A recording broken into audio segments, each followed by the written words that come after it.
Hey, everybody, welcome to the Curt Schilling Baseball Show, episode 66. Postseason is upon us, moving along quite nicely down to the Final Four.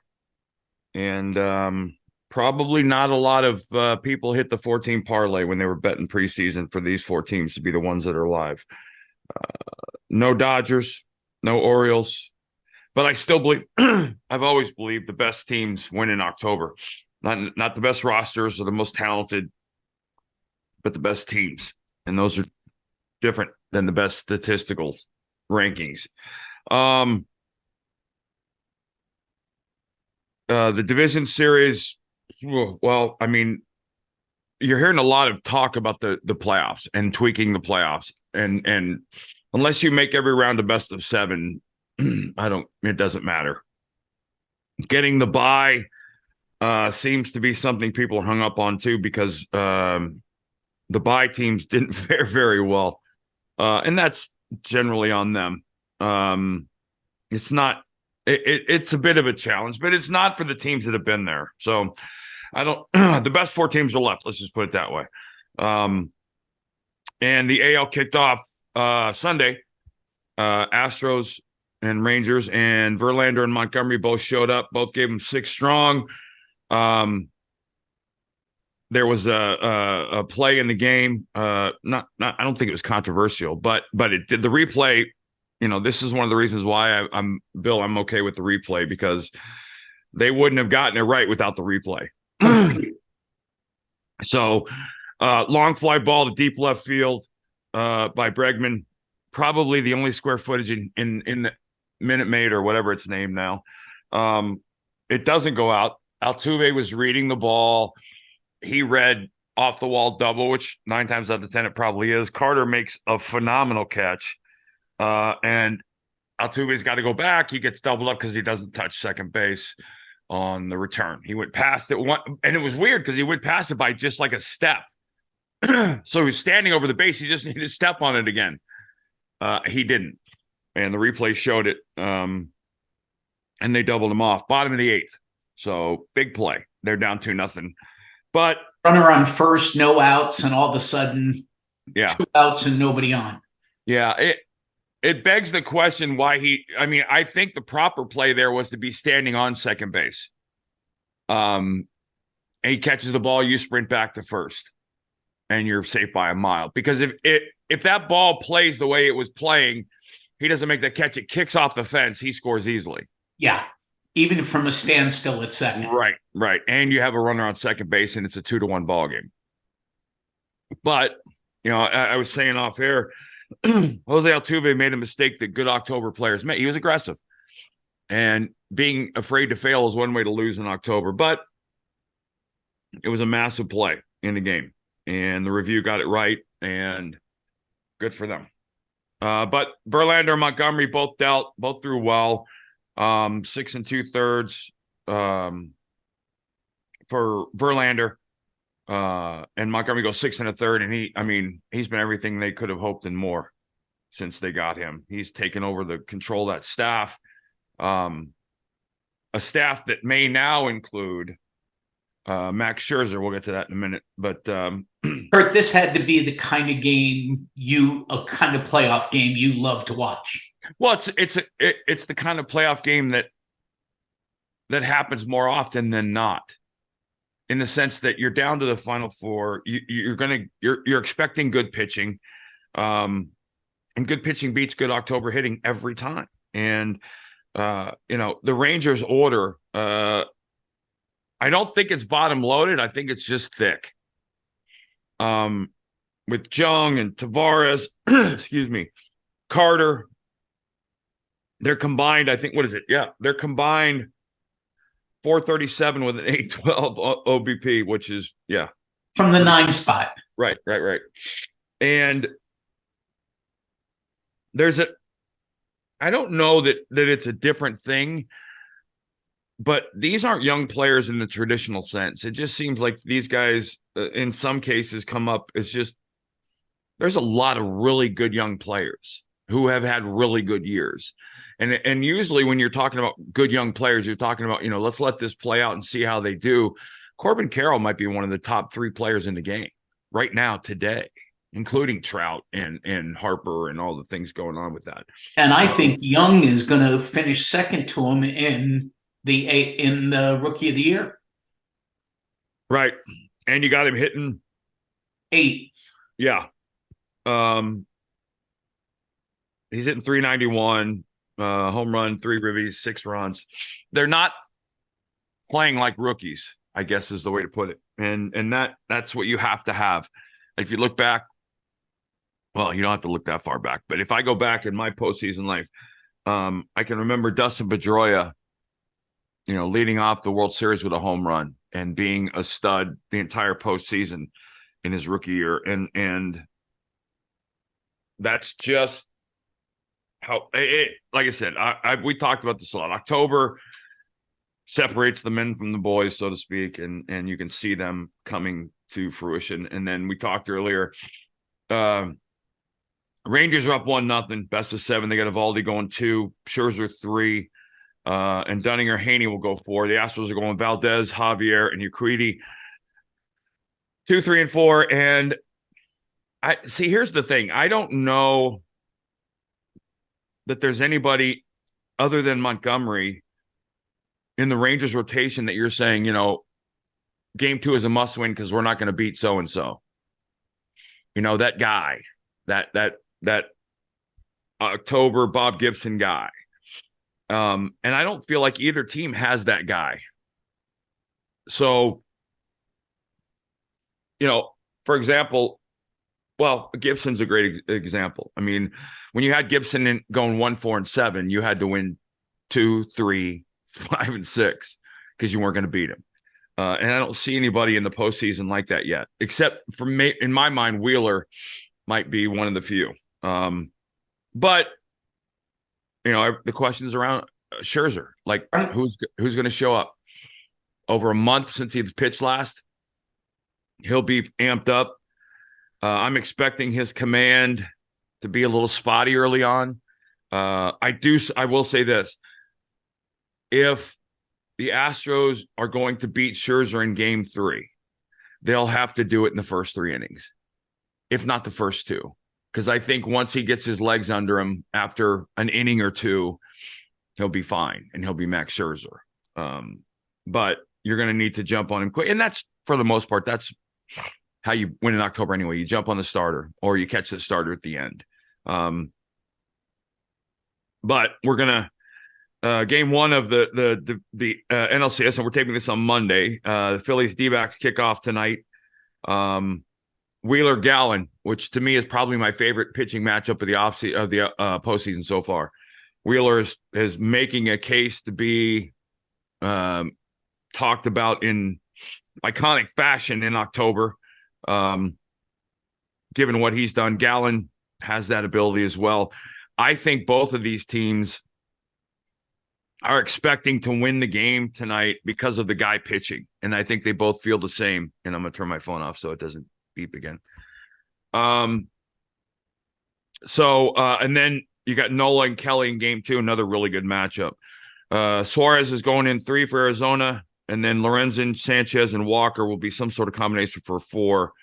Fat in 3, and then a bullpen game in 4 for Arizona. Here's my take on both teams. The Diamondbacks are not going to let Bryce Harper beat them. And by that, I mean, if he comes up in a crucial situation, they're going to put him on.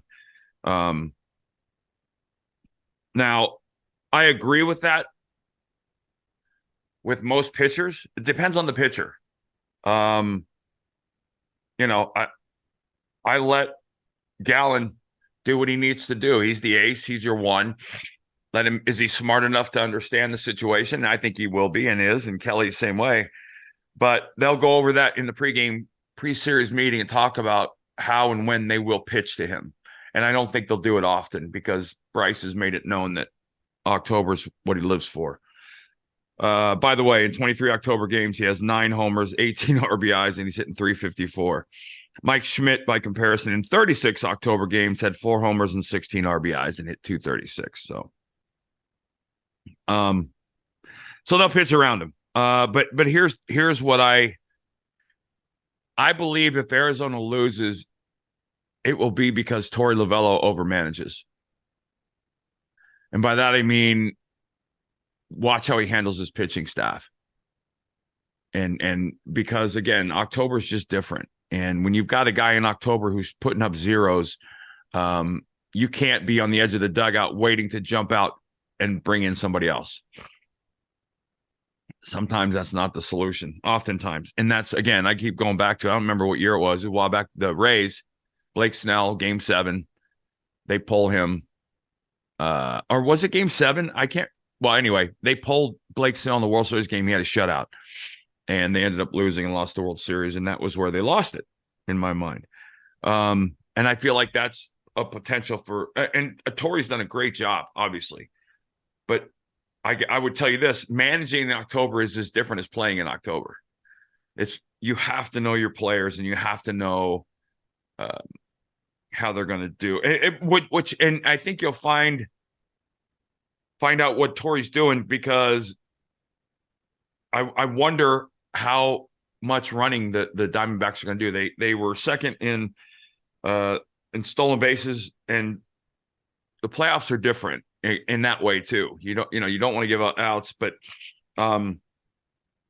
Realmuto allowed 83 of 106 stolen base attempts succeed. So right around a 20% success rate. Pick and choose your spots with the new rules. I think that the Diamondbacks are going to have to. I think they will take advantage of that. But that'll be interesting to see how Lovullo manages that, because I'm not sure there's anybody on that team that has an October green light. I mean, the green light guys in April to September change, right? And I'm wondering how, if does Carroll have a green light? Will anybody have a green light? I don't see that happening, but we'll find out. Carroll gets a green light. That's going to be really interesting. That'll speak volumes to the amount of confidence he has in a rookie. Yep. Yeah. And I think we're the only ones talking about Carroll as a rookie still. Agreed. I think in that clubhouse, he's already ascended to some sort of leadership position in a short time. And in many ways he's earned it. I'm imagining that in the room, he's a plus as well. So, and everything I've ever read about him, that's exactly who he is. But the Diamondbacks, I think, are going to have to deal with, and fortunately, I played in both places in October. Game 7 of the 1993 postseason, or the game 5 of the World Series, was one of the loudest places I've ever been at, the old vet. The Philly fans are loud, but game 7 of 2001 was probably the loudest I've ever heard a place in Arizona. Both cities have home field, but the Phillies fans, I'm looking for the Diamondback fans to step up, because the Philly fans, I always felt that the home crowd gave me a huge advantage over the hitter, because I got the extra adrenaline, the extra energy, and the velocity, and I stayed under control, and so my command didn't change. It can make you do things in October if you're not careful, overextend yourself in an at bat, in from both ends, from pitching and from hitting. But I think the Phillies have a home field advantage. It's going to be tough for Arizona to beat them in Philly. I think because in the postseason, momentum is half innings, in the sense that if your pitcher goes out and strikes out the side, you have the momentum offensively. You just do, because the fans' energy and everything, it happens. Rallies, same thing. But also, Terry Mulholland told me something before I pitched my first game. And back in '93, the tomahawk chop, before liberal craziness got in the way, it was a big thing in Atlanta. And it was coming online. The Braves were really good. And Terry Mulholland told me, just think about the fact that you have the ability to shut up 55,000 people. And that was almost as motivating as the fans at home yelling. Like, I put them on their asses for 8 innings. They didn't tomahawk chop once. They didn't have a rally, nothing. And I remember thinking, like, this crowd is quiet because of me. And whether it was or not, it was a pretty powerful feeling. that's how you deal with it on the road. So it's going to be interesting to see how the ones tonight handle that. Yeah, and from a Diamondback pitching perspective, the Phillies just seem to score runs. They just hit and move base runners around better at home. Right. Well, and again, if you've watched, one of the things I said before, and I think it's if you're when you're watching your team, watch your starting pitcher in the first inning and pay attention to how good or bad he's missing his spots. And by that, I mean, when the catcher sets up on the corner, if he's got to reach across the plate or reach way outside multiple times during an at bat, then you're probably in for a bit of an issue. Same thing with the relievers. But hitters take October at bats like they take ninth inning at bats. It's why the ninth inning is different. It's why October is different. And it's Bryce Harper is different. Bryce Harper didn't hit 354 during the regular season, but he's hitting 354 in the postseason. Why is he so much better? Well, because Bryce Harper knows how to take his game to the next level without everybody's nervous. Everybody's, whatever the word you want to use, scared, whatever. It's just that once the first pitch happens, the guys like Bryce Harper relax. All right, this is what I was built for. Zach Wheeler understands and has had that energy, that starting mentality of an October ace, where he understands, I commented that both guys in the Ranger Astro game pitched good. Well, Verlander, Montgomery pitched better. And you have to accept the fact that I always looked at the first run in October as the game winner. As it, it's 1-0 now. I can't give up a run. And I was okay with that. And I think that you got some guys that have that approach as well. And you have some guys that don't understand that. That's why